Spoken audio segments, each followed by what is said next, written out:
Za veslave vas je ločilo od uvrstitve v A finale, bolj kot ne, sicer ste nasmejani, ampak jezni nase.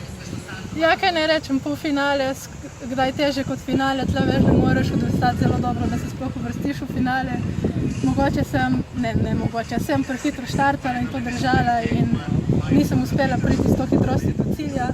Tam me je Slovakinja 50 metrov pred cilja dohitela in tako sem izgubila finale. Ampak vem, kaj sem naredila narobe, tako da lahko krivim samo sebe.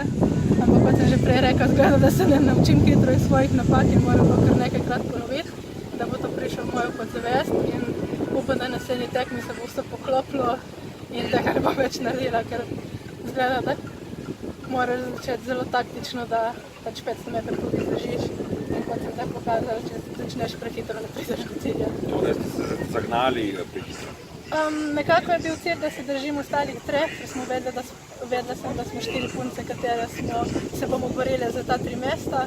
In cilj je bil, da se jih držim in nekako tako tudi uvrstim v finale. In nekje na polovici mogoče se malo prehitro dvignila tempo in tega nisem mogla držati do cilja in tako sem jo pač tudi dohitela, tako da pač škoda.